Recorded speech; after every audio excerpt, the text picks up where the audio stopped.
Oui, allô? Allô? D'Angleterre, de que mi fando? Jambare? Mi chami fo mi ada pe na hiye. Aya popo. Dogbelo. Niko ma ana mi gbe allo. Efiana mi lo. Oli. O keke o fo keke lo. Abesi ame keke fo. Yo akpe kaka. Leko mi agbotori. Yo mi agbotori. Yo akpe kaka. Manya mi nene ele funu yi. Ame amandre. Yo akpe kaka. Maglobe do nya misena nkonyi kokokokoko. Manya mi acha mi abe nko e. Abe ko le funu manya o keke be nko de kare mi akore.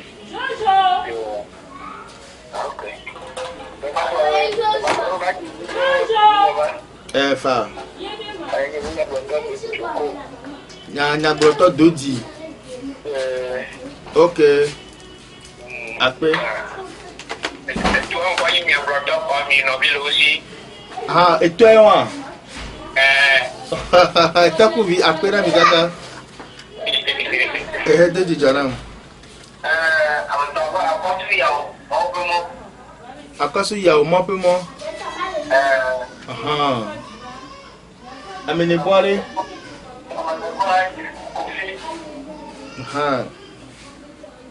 C'est ça, ton bois.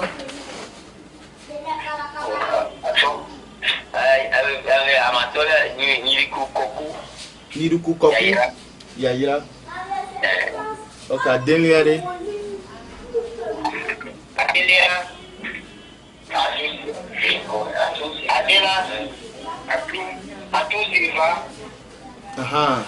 Akwe kaka mandring boire.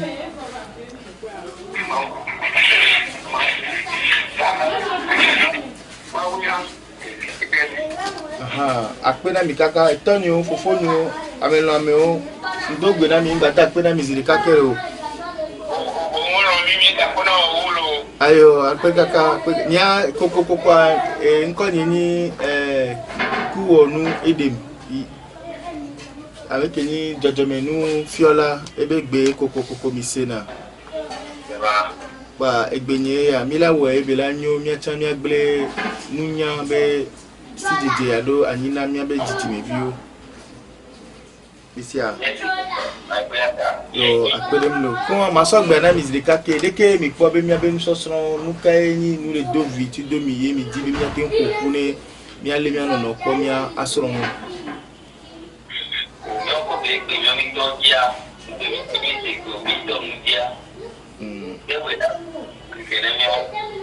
yo akpe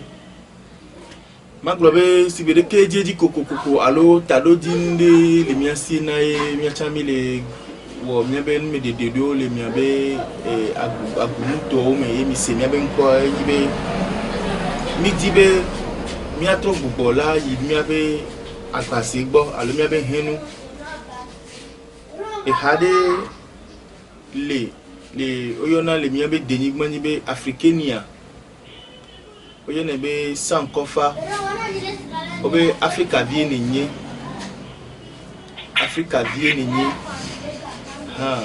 atro jesi nyabe naneli ne na tro na ba ko so enya ya ema le mo vovovo nu be enu gedele Africa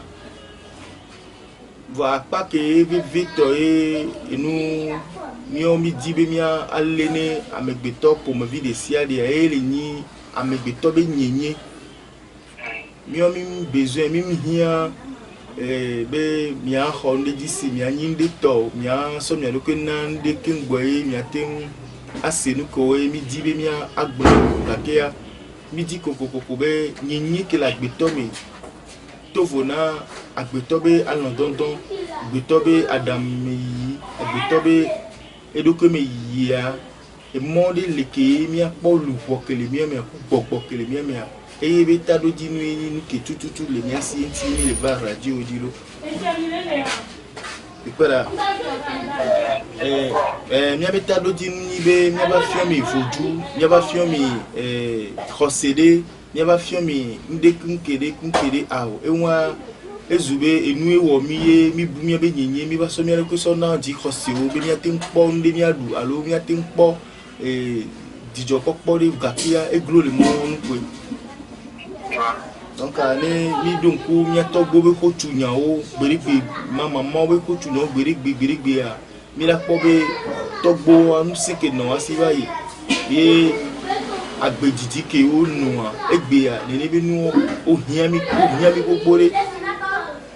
o hian mi ale gbegbe mi ngba tele do epeke mi mama o mi to gbo ho bayi o pa ni bi nu a ewe be mi le dibe le American wodo ko la teno kunu me kudo wa vio wa la teno no ko tunya na o ikea c'est ça donc nous patan e we be mi dibe mia ano de nu me ni amoko la do lon gbe wa tem so no so mi abo isia okay ne gakia to gbo be gbe ntutu gba gakia am dibe ma so gbe na mi be bia bi o kawe ni nu le do bi ti do mi alo so that me say na jogbe se nu fiela be gbe anu kan yin nu do jijo na mi alo nu kan yin nu me le ko na mi wa mi nya ga ki mi ke so mi be gbe na mi ni mi akore ki mi a le po da lo mi wa pe yo nya to a me se ko be bia ro me se ko be damu susuni nele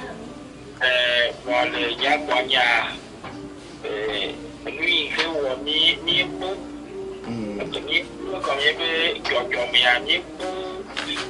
que mi que le mien on mi achi ni to que o que pas nous pour ko fana mi abe ti hoso e me ko dungu mana ni be ya na wo wo no mai tutumi ni so ko la ni ti be na ga tro tanire moji après après il faut avoir le diable me faire il faut voir nous avons on avait dit mot après il faut que qui n'est là si ya yo tu wa ya bra ne ria melema menye amede ya no mopona alumo wa de ya no mopona be ya na wona ni o ko bon menye dia sia lo jo menye dia sia e na na be no na nyona ni ple ma nyona ni wa mata ni sonko wa bi be na dadire mo aji yo dakwe msemi abe enya maba glopori be de msenya le mia me kwatio be ya bioro nucha ma popo ne makweke madonti na mido isia ami yo ne bia bioro gbale mia toro si ala mesia me ma de mono be no te bio nya no te popo nu kai ni yo dibe e me gododo mi wa dibe wa je wa te ni ko amase me be ni olo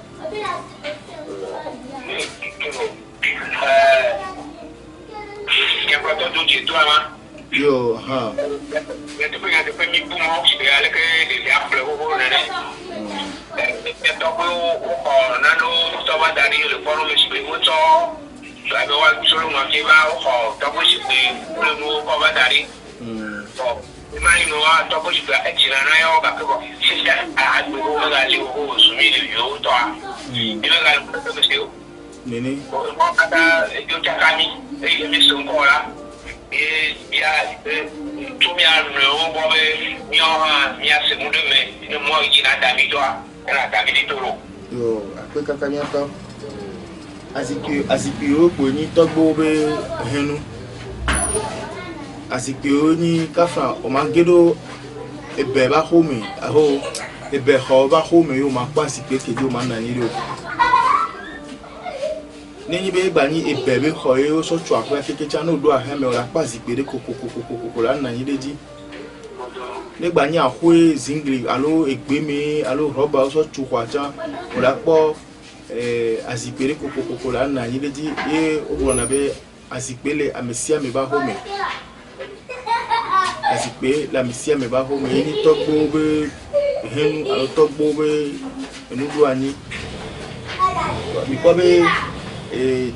oyonande be kihia be ese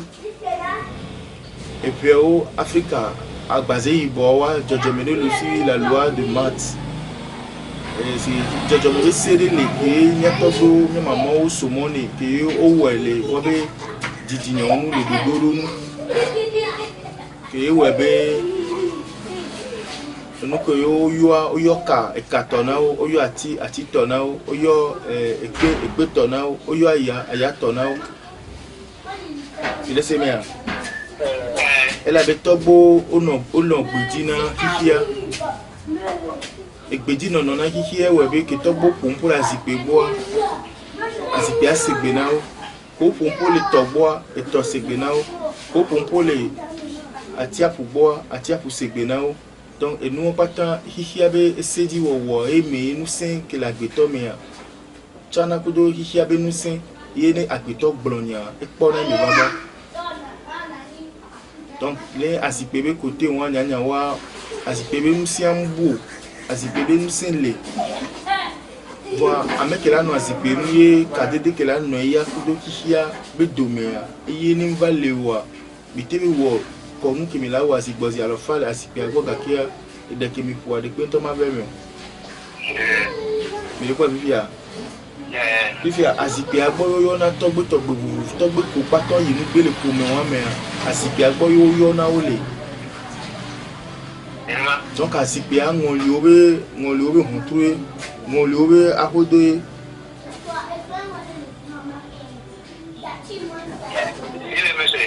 kwa no antene e ba tro asipia ngale diwa kwa mi akpobe mi ameko le yo asipia de kadede ka me mi le kudo kio e la webe na nyigba o le kadede mi to me kudo no pompo ne la se no pompo na yela se no pompo na zipia la se kwa akpa won e ba nyina ame jidina be e dodo wona e be ni mi anto mi ajuru mi aruko mi po ba mi anto no kadede me kudo blema be azon le olo yo msa ko yo akwe ya de yo ko yo ga ko me yo ko no da ri me ko yo ko yo o la no lo mi yo de ko mi le ko mi la chi a chi mi le ka to no de funami ya ko na be mi no ko se la a me chama ko to me ya o mi gbavo asipia la tro debegbe asipia leve tepe aussi a ade ke la po de ya e ko koto akwe c'est allô oui allô yo fa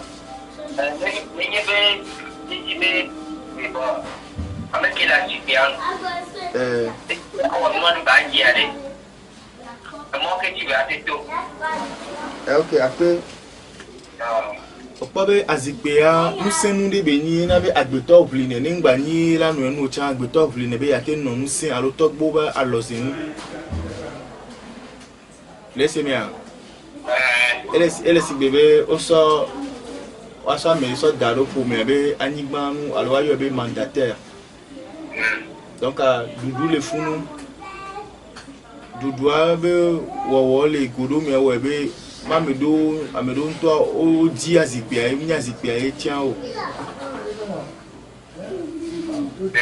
laissez moi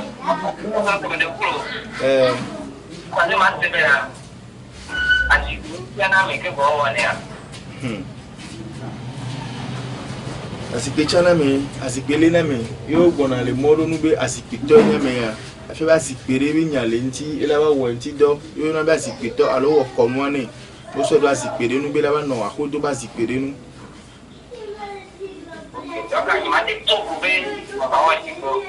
oh e won ade e banana be ora pobe ora no we pepepe sibiri ko wona asipia bo ba mano de gbeke be la de le fentu me go me ngon liko nu la so so doa on le kadede me ku ngon li ni na zime no na asipere pepe no poder la zipe bo ngon li we tona mama we tona session we tona hihia e tona fifi akadede ka mo le kudo ngon li ofifi ye ola ba yo la zipe bo alo ne mi de popo la zipe bo me togbo yo na me mama yo na o mhena o de kare kaka be kwa mama ka e wo nya togbo ka e wo nya ele o ba gbe no ya de ki kadede ke no mi akudo do mi o alo no le ankudo dini ko wona na oye to be nu ba hin wala ba ye gbo alo nto ko tite ko ya zipe gbo ni ba zipe ato mu le we lana ebinu o alo akodo ale o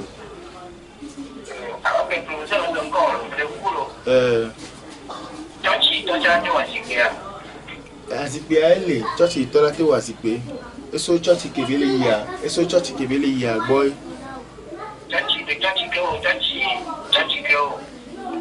pobe le Jose ke hihianto si be mi aglobe ni Jose hagan sova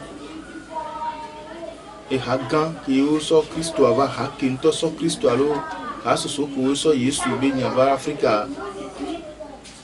mire seigneur le Roma catholique mea wa be si um titre do mi adenu ko nya zipe nti o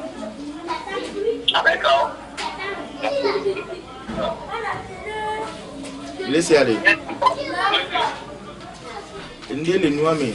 azipere le woton bo hena wani yovo be azipere mais le seigneur azipere le koseke vana mi to Yesu mi azipere aussi to gbi o ba azipere aussi que o hena vani mi mson ya gudu mo mi manyabe le Roma catholique mea azipere le alo sensene le ko seno funwa me o ba yo no yovo be molio nyonu musuo o ba yo no to vele to lifi to edepopodo me yo ba yo no le fun o yo no le wo to ba zipe gbo enina amlima konude o danko diba amlima konude enu o pepe ke mi to bo ona ebi copy o po to sodo ani wo bi yovo ba padi na mi donc azipere wo to gbo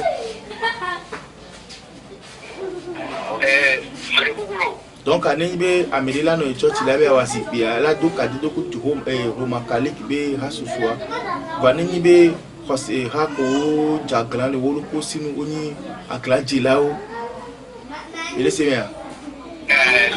ameko nto so Yesu avana muwa o gbe wo be nya gbo igbe wa ojo ko Yesu ko so ba on to le wo ba lo ji oni akla jilao gombe hasusu ku pata o mdomu catholique ni walo o titre de Roma catholique ntia wa ojo so no abana mi ba mi to wa ko no wa to titre de wa nti bo wo mle wo mi do be yo ayo wi nya wa mi nya bi ke mo jo so ele semia kwa ne bi na de ke mi bi olo be church ka me lati no yima gba e won pata church akeke an le kapo wo mi le o le church kwa mi fuju ale jiwaji le fun o bu gbe gbogbo ko pe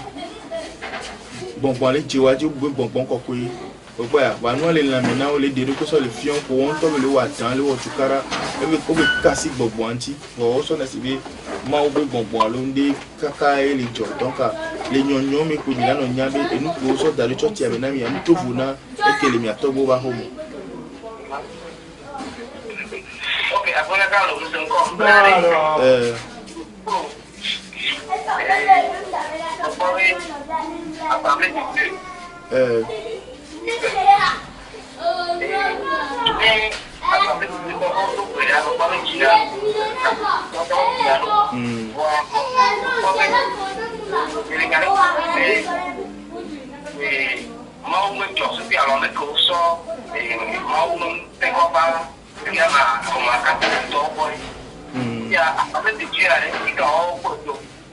okay. Pourquoi Hotel Fort, alors Russell, Adjaho, William Marion Branham, quoi à Boudonville, pourquoi Ameko ni Tato, alors Ameko Pokbon, Yovado Bremen, Pentecôte, Assemblée de Dieu, Baptiste, House of Boy, Yovo ni Américain, il est seigneur. Well, Jose, you saw about your man, or pouch or mouth, don't come over half while you walk a kimicha, Nibe de Lon, allo Tado Jindin, Liwasibo, kicking, Walatin Fufu, Kakayo. I say, I live back come to Subosubome. Gua neighbor, Obiofibe, Roma talk one and Cody,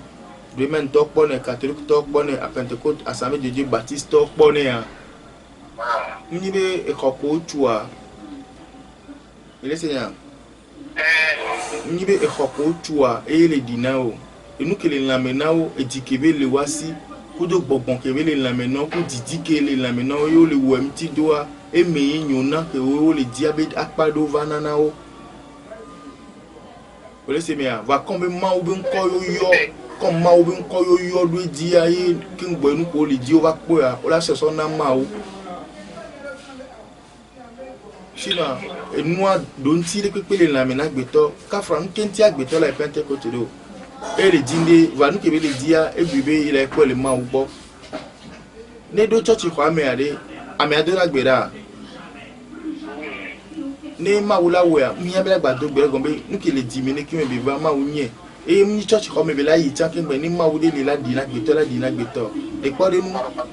Maintenant c'est dokusu que les dia kengbe dokusu que les dia to la clé na miade church ko me mi ina kengbe dokusu clé na kengbe nkeke la clé na mi akpo nkeke ade mi na ekpegbo ala ti gbo kengbe nuke na domia hihia bendu anyi beni donc amedo le omi na church mi no po apa wa chabe amedo le hihia me omso ba gbe na vojo omso ba gbe na tron omso ba gbe na hose hare pe ko omso ba gbe na Jehovah be ko wa omnyan kenyi tukara gbogbo ke hositoro leje fujuno ro leje alo ahosi haro leje gbeta gbebe kengbe nuna nyuna wa ommo mje ne be ntuba wa be hike mevo ede se mea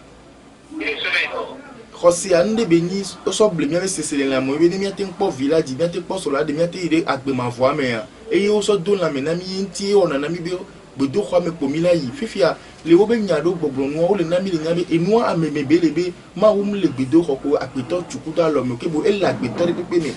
donc do nti pepe la gbedo ina no le ko me cha no nya principe de kishaba yi aye modea no pompo le doko me no ko le je la kedinti ni pe gbo la yi ni voju gbo la yi ni e ka gbo la yi kengbe no ko le je la pe wa didinya ke boule miame e agbeto de confiance ke boule me ya e yo be agbeto me le kande atidi agbeto me le kande no ko be la te kande di aso to pa ko han e doko agbeto me du hosedo me be ya ti so po e ba agbeta e won keke ni didinya be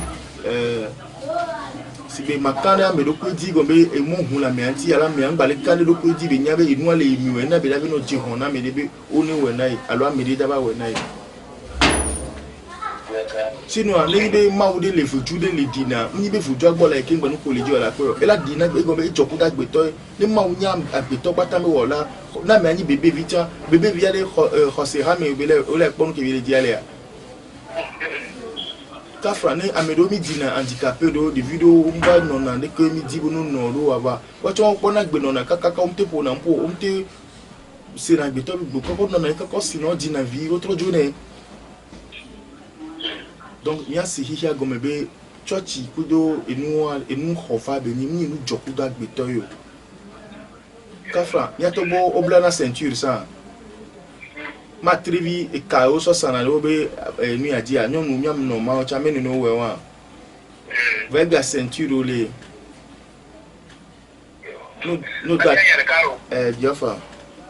le pono me spero che mi provo spero allo che nya qua che spero e nya come ya o le come ame kwa ame o hoji o ko le yo ma la o me o ya ko ba to si de video me ni spero la si o wa to si de video ya la ti wo spero wa spero e ya ka me frio e o ba te li yo re mon ko ko le wa te sura Brendon ko sambe omtina tepo la ba na indo mon liu be asipedi o mama o wa asipedi o konde benina na nyi wo na na me voa nyi be ame anya kono abe wo ntie la so po ne na fu ya kono na asipi antele na me sibe na me agbale na me ale gbeji chan asipi la le sadi be ne ba no don me a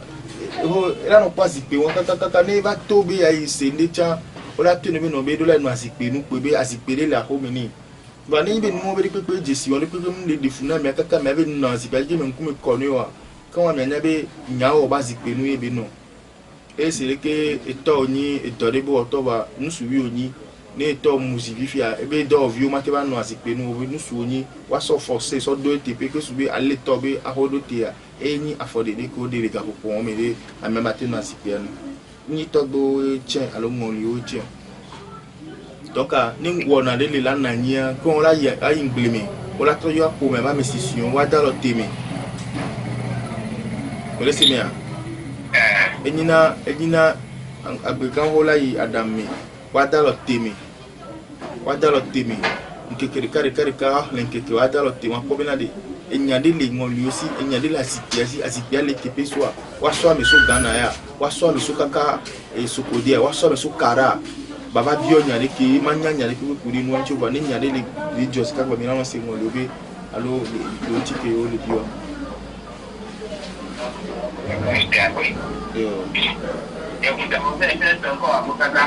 oh apede mlo aha mlelo to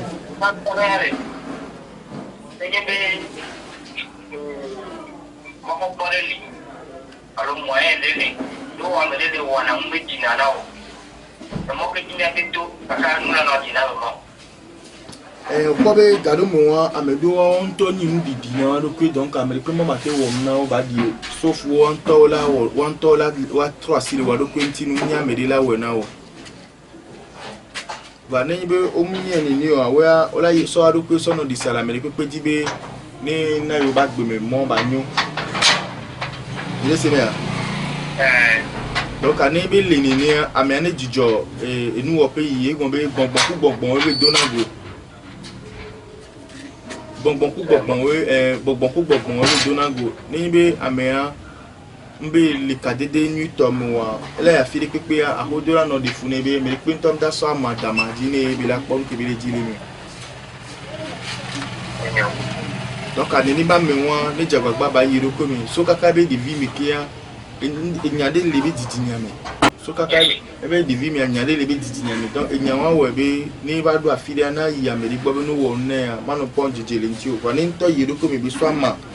alo bi to so de potre bi to gbera lo bi bi onu a ete ito gbo yo ya ti gbo ni nto pompo bi onu kwa ko nu ke bi le jela be mi ni.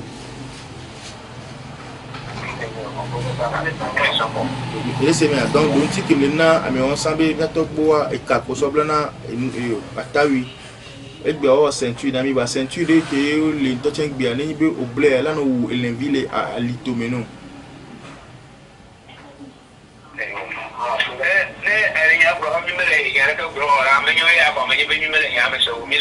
e wa pe ni ame o ke ko le ba la mi le to ji plus so ba si ame le sei eme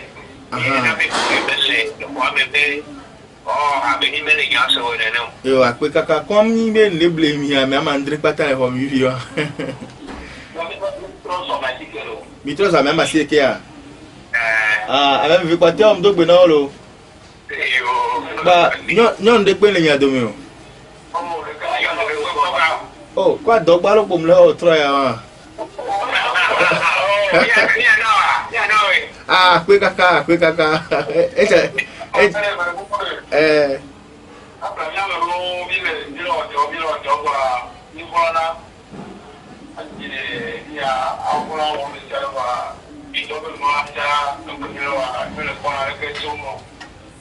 va nous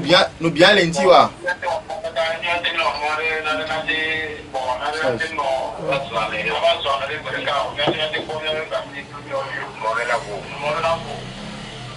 voilà et nous que nous blawale nous bien lenti o ma amo bien na nuwa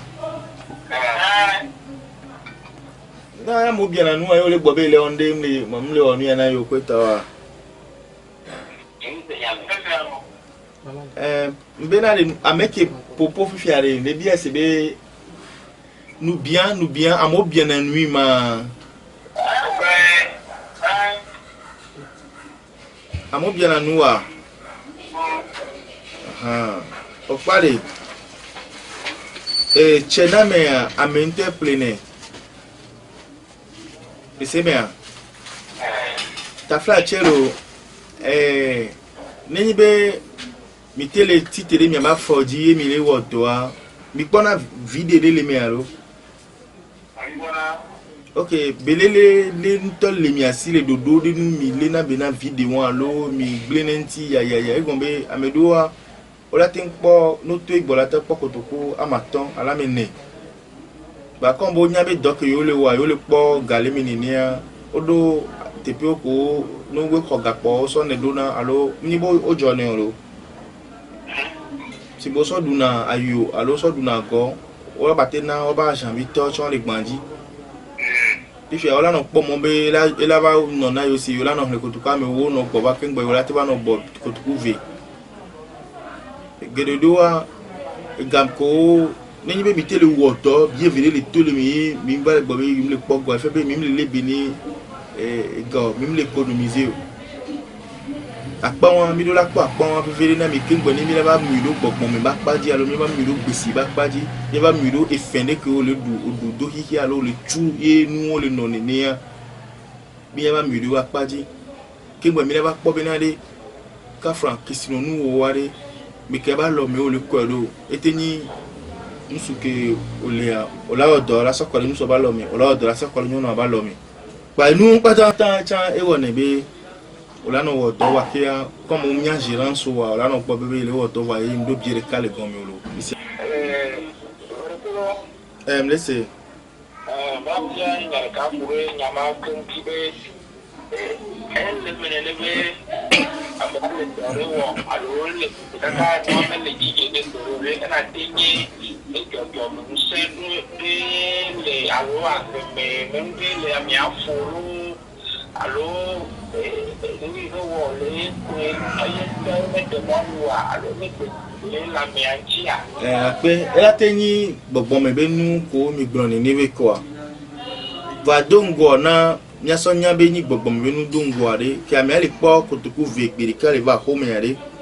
etele bob ye je aton mi le senya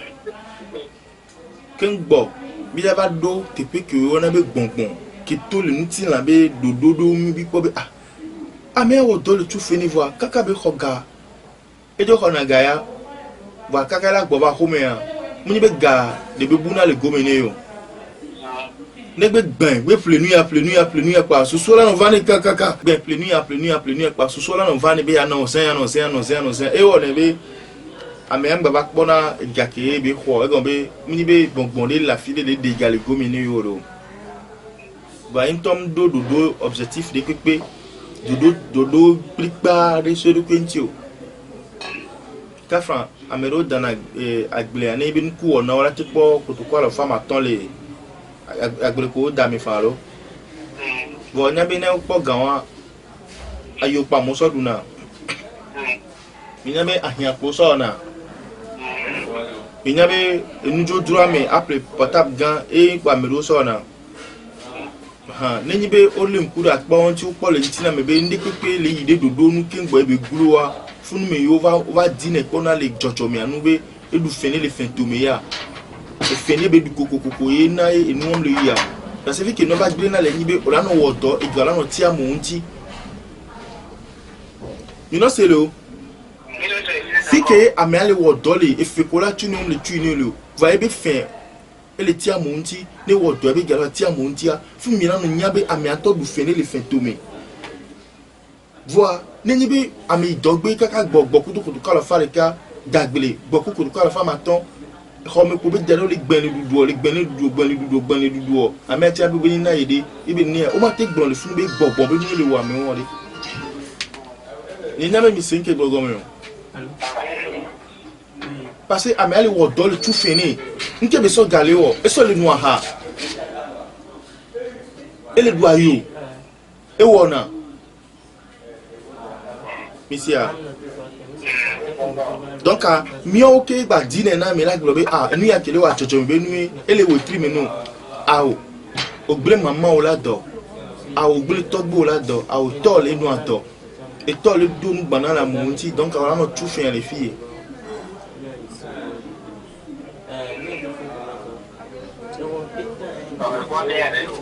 bien fin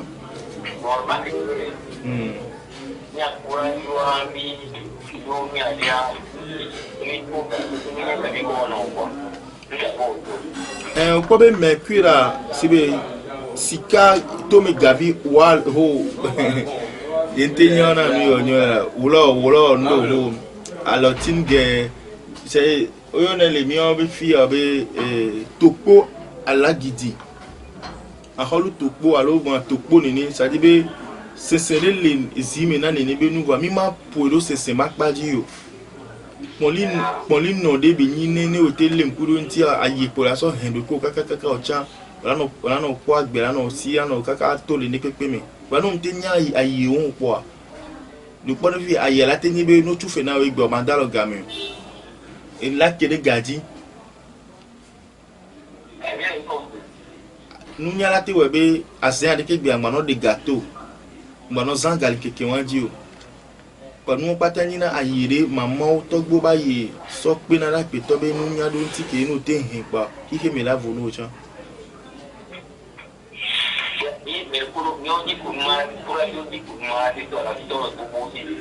latin do kadede do ameru je gombe ameru wa omji okura gbo ba kura be gbongbon ba le plo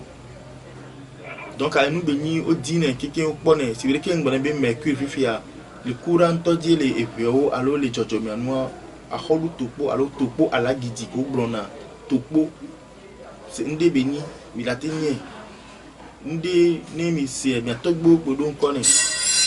kiki abi msere mercure msere se mi a elle si bere ke mi fion le mo di ba be lundi a luna la lune ke ni enobe sensembe amera woda gbe na me kan ho anu ya me kan ho wa nkenti o ameke odonunya yoyo na be aseo enao donc a jora enai brara eguvujuye yora miglo kura to ba yora yo le kwa nyiro wodo le funu ifo ba le ko fira gbo ba le ko chamba le funu ke ni ami peuple we voju memera gbo ba le ko sakpata le funu parce que sakpata mi ni ba le ko kosira le ko wodo ayiro wodo dans etangan le funu donc nous pata ni ayede ke ni be mi la sen wa lo la subo o ko gafia jojo be nu nya le mi gbo ele si be mi e pe o jimu ami 8 ton le mi asi 8 ton le ele ni fu avia wa o pipo joje ni joje be yi mi wa mi nya nu wa lo ke le me adame mi nya nu wa ya lo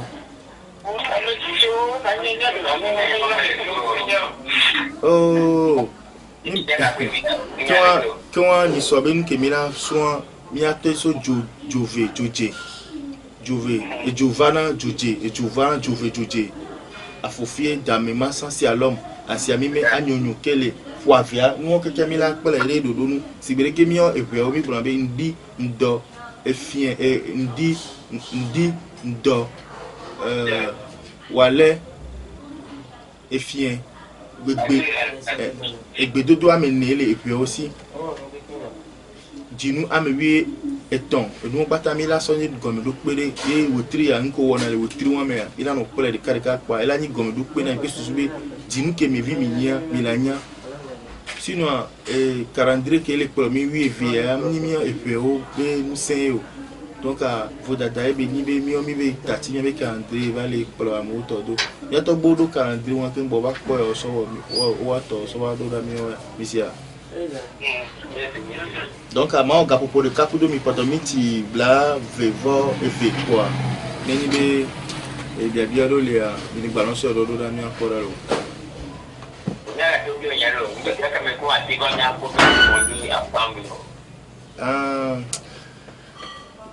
ninto nkeke o me alo nkeke ro ba yi a ninyo le do fatigue so boy gombe le wo tukara wonu le yi tepe vovo so kudo nso so be enu yonti ipe a niso consider ve a nke ba adam akpaja pe mi 20 mi ye vie pe ipe a niso chami ba yi aguke butwe donc ne mama va mi abo bi fia ma po gomme do pe de na mi si bebe ma wo wetri de ka eve kudo mi le niso so lo nu vivere alebe ni mva kwa ni mpo mi su ame wi vea kwa mava kwa mava na mi mi abe aheme be jojo mi be nous cinq quoi il se vivia on est prêt ni da ko le ta dire que be le jija relation mais jija me jija to qui a ko va ko Sukuyoto meto robo we utane de jabia na mabe eke o alumina tinto go ha nyamba metachiri o mira dogo ko hana mo program wa nami ya unso kwa ya ona benile yawo le giro mawo atile yawo wefe anda ungasoro afi abane ne kishimiano no urikarawo ndak pele mi o cha keke mira dogo mi so ntom no mi agbole ipale e me ko agu kaka etiko wa gbegbe mle o ne mira dogo ya ko emisia mado gomedo pe sesere na mi alebe mi lese da se didi ka mo yo na le radio agbona lo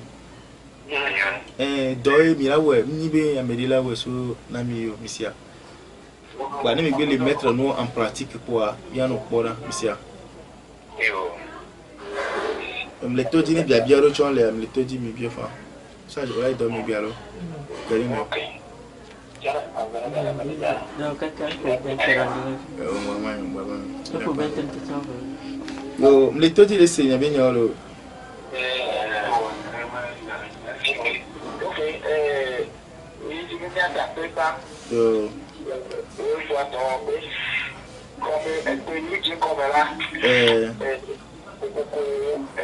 to maya mekere menya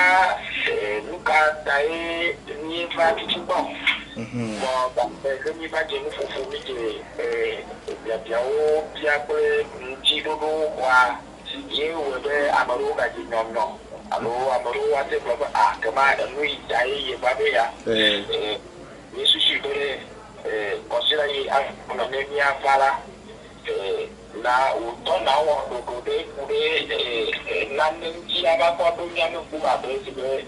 danya yi ti ni ano eni tinuwie eton keni le pe aussi aha kudo ne ka ku a lo be ne ti abi mtu wa ne ja ja le ni asi ku re ntira abele ko wa ne le ja ja ne ne to mu ni be ja no problema ku kire pe me le funu isia d'accord ku kire pe me le funu sinon egbea ele si bia 5 kan mi aso pore ke nke motiver mi be mi te pourquoi mo be mi atendo je kudo jogbese nu fiala pa ni nde ke joji na be njan ko be ko amedo le sol et les sols le mene amedo chon le todi quoi dak pe na mi isia yo on sa pe yo Kanya ka be ka plan e ta mere plan do ni bo to mere tu na no re bo de ka ya to ka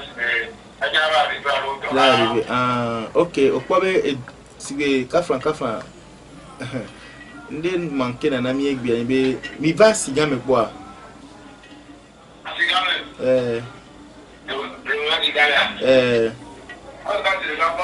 ok mi na pali me ba si me alo ne mi ya si mi disara simile ya nuka ya si salo bona na mi o o yo na mi alo kaka do ko nto la yo be chéri tonton va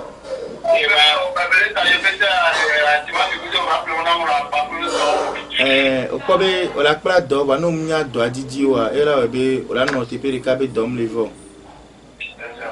e no ba nya do achan o la o dina do e o dinele ntina me gba dinele bonbon me e do anton va dina me o la di kaka no kwere nti gbabo e no na me gbo e vo fun me amese me nya be do ato ni amese na odon do yo apero amosona tipo bi opo na to pa me kabita klon le mi agba makan na mi ma son ni hori mo ngba na mi magba hori na mi kaka e o la ba na ni amola jisi ju la jisi e fi ame odiasi amo odido to asi didi me ya mola je yo melo yo musa ko yo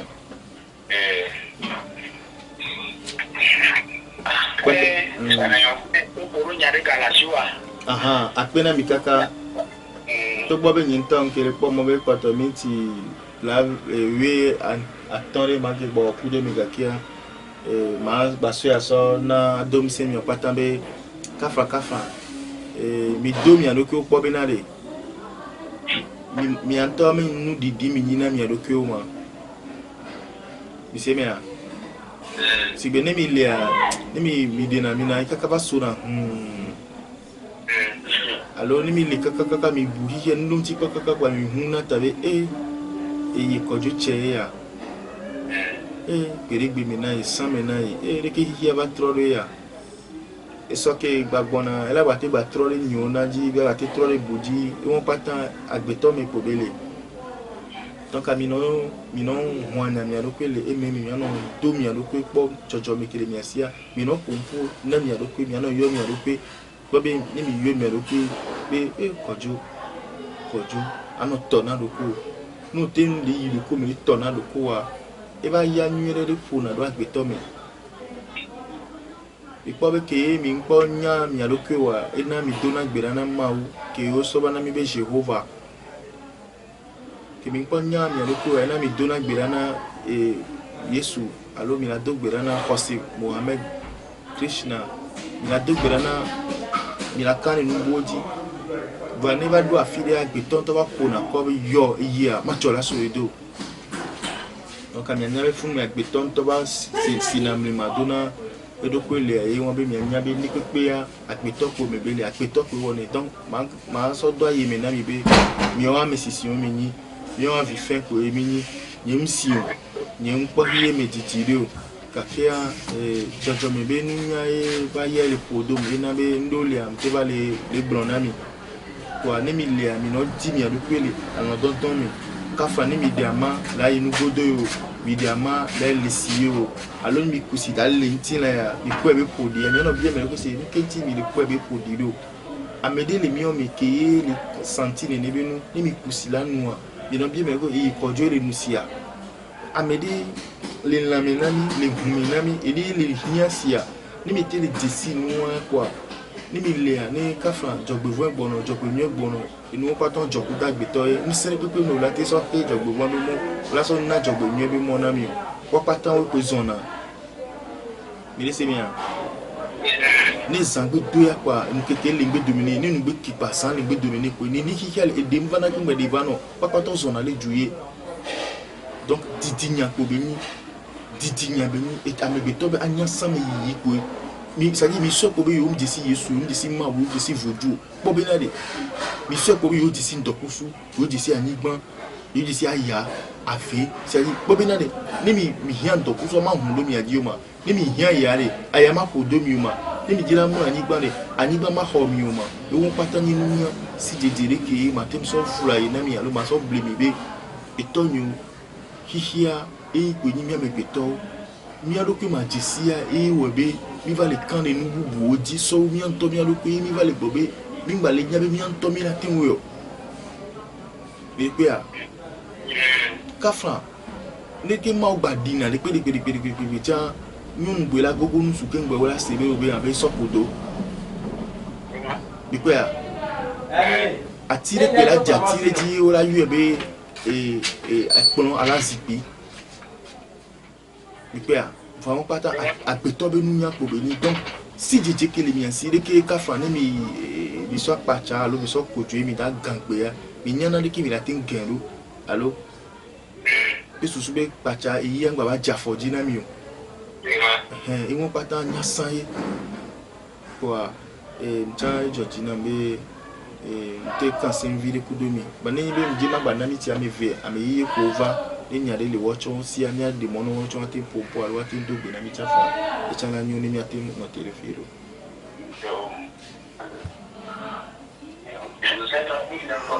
yo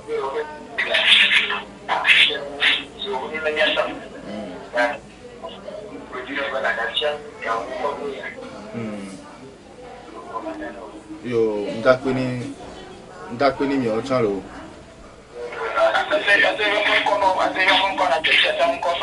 fa ni ya min kodam fofo aha okay to nya gbo to are ma de kuku ne be ni mi wo vo mi te no di photo do da ni to bo mi ko le connect o ga ke ni di photo do da ni baba envoy do da ma se po mi be ku me deje si lo mi sia yo apene mi ochan ke wa mi agbobe apetopre apeno futro alo fi insinuer ni mi ademeto de siade so agu e wan lo agu fika ke gbodo gbaji fika lo ge ya le o ya le pikaji bele a oh pikaji mi le a oh ni ngbono yo oh ni ngbono era ni mama ku avec ku yo e so ami ba kebotwe mi kebotwe ni so a oh mba yo ndoku su dopo mu yo anigba dopo mu yo aya dopo me e ni ngba be mlete adi pe ke ma ba po eto amlolo o be pika to di e Baby, que va no te mare. Ni tropo ex gogia na po julele ex gogi. Fica antena ole a. Au mele dial mele norna etio etio ex gogi. Ka que ni pole etio me boto me. Julele fa face que ya le peo me boto me dare ni pedalo. Oh, va funu mi le wa. Ibe mama kaka pikaji a. Ah, oh baba. Que mi gbele funu apa. Mama mi gba fo mi si a. Oh, bila dogo. Oh, kukimlo. Togo be jajan na kame ke mi le pompo le fia porta de to le sonner va seulement midi di volume abe mano dio ko matin khola na khomi wa eva. Mina no balenti kaka mina ba disimi no bisia mi kwa agbeke no mi atogbo ko me mama o me ni mi gbe le di le mi anu ko me kwa mi la tro no agbe o mi la ko fafa le ni pepe mi bisia yo bele mi o chalo ke wa magbo be esa fiesi nyu ni mi admeteur de sia de lo yo bye okay. Sage. Oh, le mois d'Inama. Je dis non.